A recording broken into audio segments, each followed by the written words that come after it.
வணக்கம். 4 மணி செய்திகளுக்கு வரவேற்பது நான் நந்தா. முதலில் இந்த நேரத்திற்கான தலைப்புச் செய்திகளை பார்க்கலாம். தங்கத்தின் விலை ஒரே நாளில் இரண்டாவது முறையாக உயர்வு. ஒரே நாளில் சவரனுக்கு 1480 ரூபாய் அதிகரித்ததால் நகை பிரியர்கள் அதிர்ச்சி.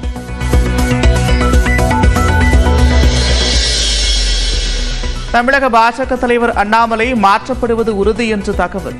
நாளை மறுநாள் புதிய மாநில தலைவர் அறிவிக்கப்பட வாய்ப்பு.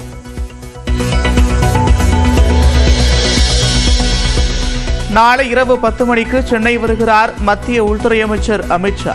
நாளை மறுநாள் கூட்டணி கட்சி தலைவர்களை சந்திக்க இருப்பதாகவும் தகவல்.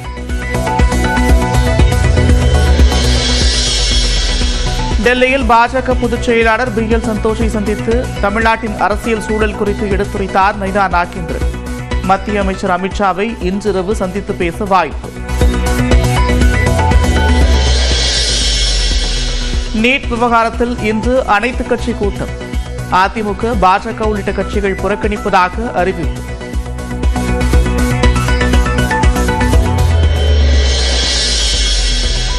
சட்டவிரோத பணப்பரிமாற்ற வழக்கில் தலைமறைவாக இருந்த செந்தில் பாலாஜியின் சகோதரர் அசோக்குமார் சென்னை முதன்மை அமர்வு நீதிமன்றத்தில் ஆஜர். அசோக்குமார் உட்பட 13 பேரும் வரும் 20ஆம் தேதிக்குள் ஜாமீன் உத்தரவாத தொகையாக தலா 2 லட்சம் ரூபாய் செலுத்த உத்தரவு. தஞ்சை மாவட்டம் நடுக்காவிரியில் அடிதடி வழக்கிற்காக சகோதரர் தினேஷை விசாரணைக்கு அழைத்து சென்றதற்கு எதிர்ப்பு. காவல் நிலையம் முன்பு விஷம் குடித்த 2 சகோதரிகளில் ஒருவர் மரணம்.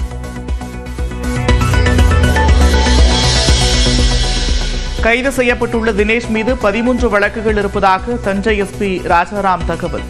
தினேஷின் சகோதரிகள் காவல் நிலையத்தில் விஷமருந்தவில்லை என்றும் விளக்கு.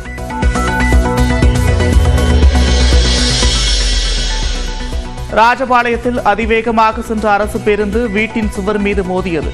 அதிர்ஷ்டவசமாக உயிர் தப்பிய பயணிகள்.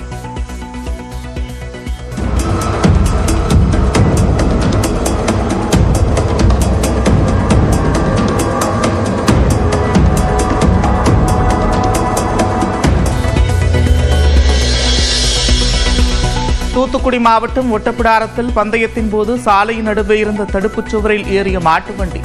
தடுமாறிய போதும் விடாமல் ஓடிய மாடுகள்.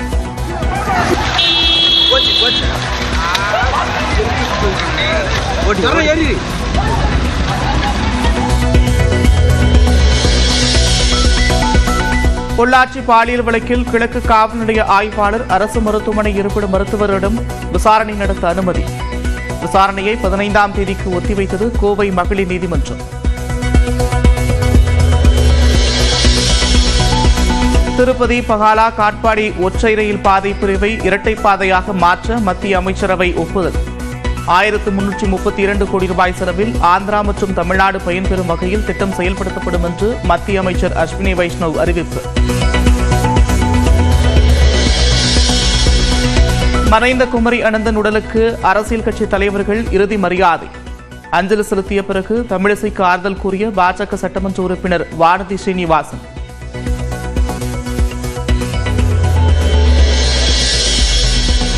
ஜெயலலிதாவுக்கு எதிராக பேச RM வீரப்பனை அமைச்சர் பதவியிலிருந்து நீக்கியது முக்கிய காரணம். 30 ஆண்டுகளுக்கு பிறகு மனம் திறந்த நடிகர் ரஜினிகாந்த். ஒரு மினிஸ்டராக இருந்தார். புரட்சி தலைவி ஜெயலலிதா அவரை அந்த பதவியிலிருந்தே அவர் தூக்கிட்டாங்க. எப்படி அது நீங்கள் ஸ்டேல இருந்துட்டு ரஜினி வெடிகுண்டுகளை பற்றி அந்த மாதிரி நம்ம கவர்மெண்ட் அகேன்ஸ்டாக பேசினா எப்படி நீங்கள் சும்மா இருக்க முடியும் சொல்லி அவங்க தூக்கிட்டாங்க. என்னடா இது என்னாலே தான் இப்படி ஆச்சு அப்படின்னு சொல்லிட்டு நைட்டெல்லாம் எனக்கு தூக்கம் வருது. நீலகிரி, தேனி, தென்காசி மாவட்டங்கள் மற்றும் கோவை மாவட்ட மலைப்பகுதிகளில் இன்றும் நாளையும் கனமழைக்கு வாய்ப்பு. வங்கக்கடலில் நிலவும் ஆழ்ந்த காற்றழுத்த தாழ்வு பகுதி படிப்படியாக வலுவிழக்கும் என்றும் வானிலை மையம் கணிப்பு.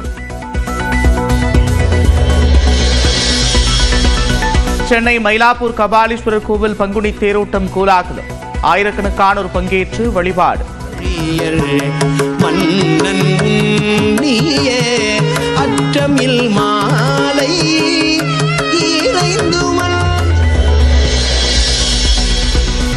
அசாமில் ராணுவ பள்ளிக்குள் அதிகாலை நேரத்திற்குள் புகுந்த யானை. ஊழியர்கள் அதிர்ச்சி. प्रभु आप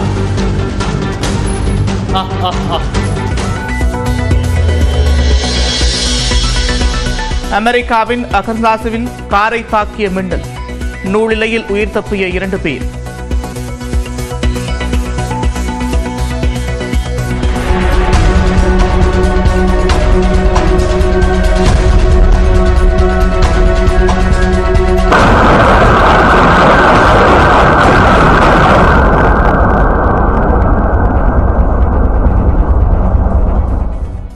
சென்னையில் ஆபரண தங்கத்தின் விலை இன்று ஒரே நாளில் 1480 ரூபாய் அதிகரித்துள்ளது. சர்வதேச விலை நிலவரத்துக்கு தகுந்தபடி கடந்த வெள்ளிக்கிழமை முதல் செவ்வாய்க்கிழமை வரை ஒரு சவரன் தங்கம் 2680 ரூபாய் குறைந்தது. இந்த நிலையில் இன்று காலை சென்னையில் ஆபரண தங்கத்தின் விலை 500 சவரன் 66,320 ரூபாய்க்கு விற்பனையானது. இந்நிலையில் மதியம் மீண்டும் சவரனுக்கு 960 ரூபாய் விலை உயர்ந்து கிராமுக்கு 120 ரூபாய் விலை உயர்ந்து 8,410 ரூபாய்க்கு அதிகரித்தது.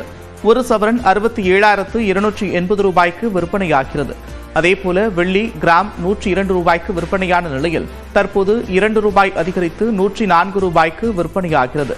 அமெரிக்க அதிபர் டிரம்ப் உலக நாடுகளுக்கு விதித்த வரி உயர்வு காரணமாக சர்வதேச அளவில் பங்கு சந்தை கடும் நஷ்டத்தை எதிர்கொண்டுள்ளது. இதனால் முதலீட்டாளர்கள் தங்கம் பக்கம் திரும்பியதே இந்த திடீர் விலை உயர்வுக்கு காரணம் என்று கூறப்படுகிறது. விரைவில் ஒரு சவரன் தங்கம் 68,000 ரூபாய் வரை விலை உயரக்கூடும் என்று எதிர்பார்க்கப்படுகிறது. தமிழக பாஜக தலைவர் அண்ணாமலையை மாற்றுவது உறுதியாகியிருப்பதாக தகவல் வெளியாகியிருக்கிறது. புதிய தலைவரை கட்சி தலைமை தேர்வு செய்வதாகவும் தகவல் வெளியாகியிருக்கிறது. கடந்த 2021ஆம் ஆண்டு பாஜக மாநில தலைவராக அண்ணாமலை நியமிக்கப்பட்டார். அண்ணாமலையின் பதவிக்காலம் வரும் ஜூலையுடன் நிறைவு பெறும் நிலையில் புதிய தலைவரை தேர்வு செய்வதில் கட்சித் தலைமை தீவிரம் காட்டி வருகிறது. அண்மையில் கோவையில் செய்தியாளர்களை சந்தித்த அண்ணாமலை புதிய தலைவருக்கான ரேஸில் தான் இல்லை என்றும் அறிவித்தார். இந்நிலையில் பாஜக தலைவர் அண்ணாமலை மீண்டும் தொடரலாமா வேண்டாமா என்பது குறித்து டெல்லியில் பாஜக தலைவர்கள் ஆலோசனைக் கூட்டம் நடைபெற்றது. இந்த கூட்டத்தில் புதிய தலைவரை பாஜக தலைவர்கள் தேர்வு செய்ததாக தகவல் வெளியாகியுள்ளது. புதிய பாஜக தலைவர் குறித்து வரும் 11ஆம் தேதி அதிகாரப்பூர்வ அறிவிப்பு வெளியாக இருப்பதாகவும் தகவல்கள் கூறப்படுகிறது. தமிழ்நாடு சட்டமன்ற குழு தலைவர் நயினா நாகேந்திரன் டெல்லியில் முகாமிட்டிருக்கும் நிலையில் இந்த தகவல் வெளியாகியிருப்பது குறிப்பிடத்தக்கது. மத்திய உள்துறை அமைச்சர் அமித்ஷா நாளை சென்னை வரும் நிலையில் கூட்டணி கட்சி தலைவர்களை சந்தித்து ஆலோசனை நடத்திருப்பதாக தகவல் வெளியாகியுள்ளது. மத்திய உள்துறை அமைச்சர் அமித்ஷா நாளை இரவு சென்னை வருகிறார். இரவு 8:45 மணிக்கு சென்னை வரும் மத்திய உள்துறை அமைச்சர் அமித்ஷா தனியார் விடுதியில் தங்குகிறார். தொடர்ந்து மறுநாள் காலை 10 மணி முதல் 4 மணி வரை பல்வேறு தரப்பினரை சந்திக்கும் அமித்ஷா தமிழ்நாடு பாஜக தலைவர் அண்ணாமலை மாற்றப்பட இருப்பதாக கூறப்படும் நிலையில் புதிய தலைவரை தேர்ந்தெடுப்பது குறித்து கட்சி மாநில நிர்வாகிகளுடன் அமித்ஷா ஆலோசனை நடத்துவார் என்றும் எதிர்பார்க்கப்படுகிறது. மேலும் கூட்டணி கட்சி தலைவர்களை மத்திய அமைச்சர் அமித்ஷா சந்தித்து பேச உள்ளதாகவும் பாஜக தரப்பில் தெரிவிக்கப்பட்டுள்ளது. கடந்த சில நாட்களுக்கு முன்பு அதிமுக பொதுச் செயலாளர் எடப்பாடி பழனிசாமி டெல்லி சென்று அமித்ஷாவை சந்தித்தார். அவரைத் தொடர்ந்து அதிமுக மூத்த தலைவர் செங்கோட்டையன் டெல்லி சென்று மத்திய அமைச்சர்கள் அமித்ஷா மற்றும் நிர்மலா சீதாராமன் ஆகியோரை சந்தித்து பேச்சுவார்த்தை நடத்தினார். இந்நிலையில் அமித்ஷாவின் சென்னை பயணத்தில் அதிமுக சார்பில் முக்கிய நிர்வாகிகள் சந்தித்து கூட்டணி குறித்து பேச்சுவார்த்தை நடத்தலாம் என்று எதிர்பார்க்கப்படுகிறது. இதனிடையே டெல்லியில் முகாமிட்டுள்ள நயினா நாகேந்திரனை சந்திக்க அமித்ஷா இதுவரை நேரம் ஒதுக்கவில்லை என்று தகவல் வெளியாகியுள்ளது. டெல்லி சென்றுள்ள பாஜக சட்டமன்ற குழு தலைவர் நயினா நாகேந்திரன் பிரதமர் மோடியை சந்திக்க நேரம் கேட்டிருந்தார். ஆனால் மத்திய உள்துறை அமைச்சர் அமித்ஷாவை சந்திக்க பிரதமர் அலுவலகம் அறிவுறுத்தியதாக கூறப்படுகிறது. இதனையடுத்து அமித்ஷாவை சந்திக்க நயினா நாகேந்திரன் நேரம் கேட்டிருப்பதாகவும் இதுவரை நேரம் ஒதுக்கப்படவில்லை என்றும் தகவல் வெளியாகியுள்ளது. இன்று இரவு அமித்ஷா நேரம் ஒதுக்கினார். நயினா நாகேந்திரன் அவரை சந்திக்க வாய்ப்புள்ளதாக பாஜக தரப்பில் கூறப்படுகிறது.